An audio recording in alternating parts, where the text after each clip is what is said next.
Alright guys, today I'm going to replace my stock steering wheel for my 2012 Nissan 370Z, and I'm replacing it with a carbon fiber racing steering wheel from Buddy Club that I bought off a friend of mine.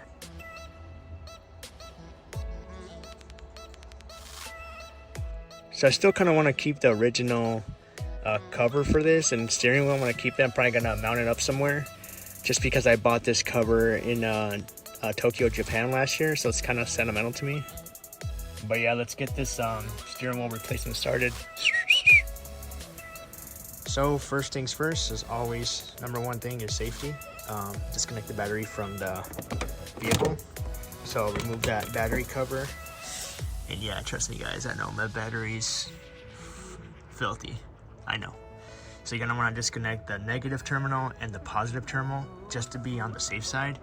You really don't want any residual voltage running through the vehicle because that airbag has a chance of going off accidentally, and you definitely don't want that. So here's some of the tools you're gonna need.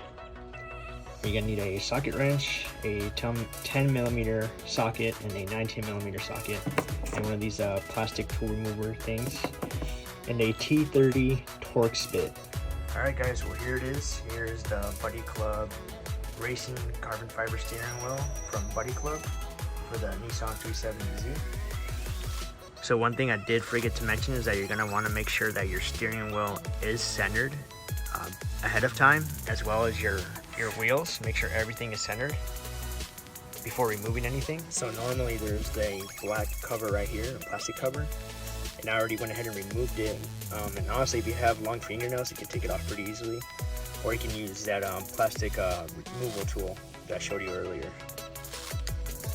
So once you disconnected the battery and waited those 10-20 minutes for that residual voltage to go away, you can go ahead and start going to the next step, which is taking off this little Torx screw.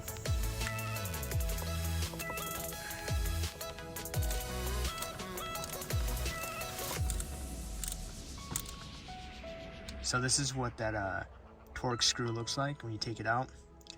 And that's why you need specifically the security bit, because it has that indentation in the middle, and the security bit has the hole in the center, so it fits right in. So it's like a security bit.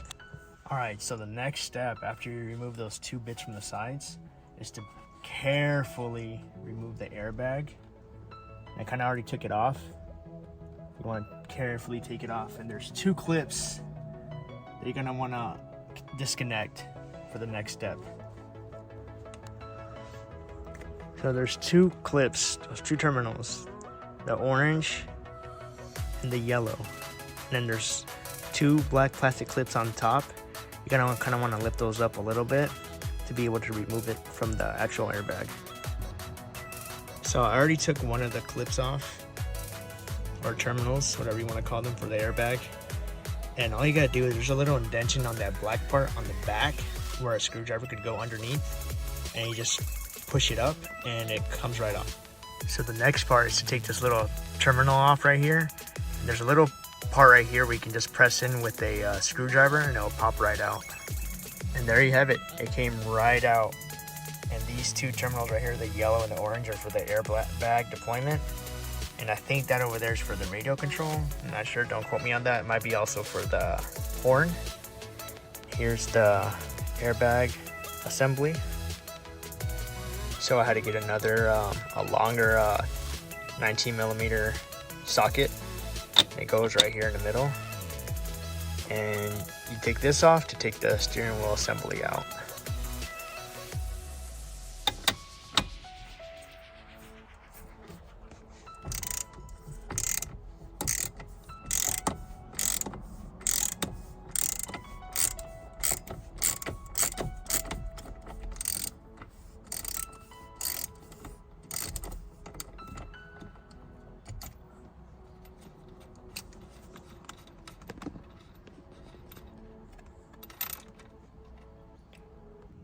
So once you got that 19mm nut out, there's also a retention clip right here that's got these cables, just holding these cables down. So get these cables out of here before you remove the steering wheel, otherwise it's gonna get stuck.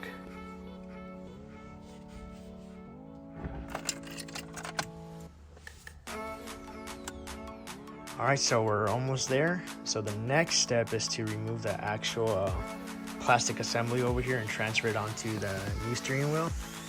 In order to do that, you got to remove these torque bits right here, and then the wheel weight, and that requires a Phillips. I actually forgot to mention that you actually need a Phillips as well.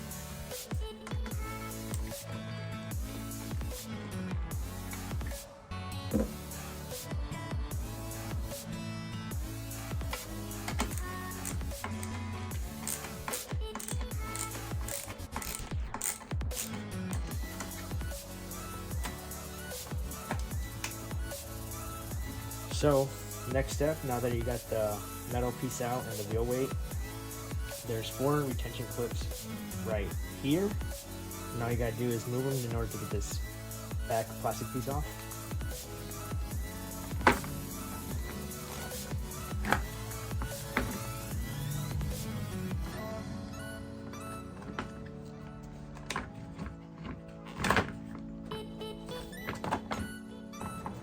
Once you move those retention clips out of the way, it should be able to come off pretty easily. And here's the old steering wheel. So next step is to basically do everything you just did, but in reverse.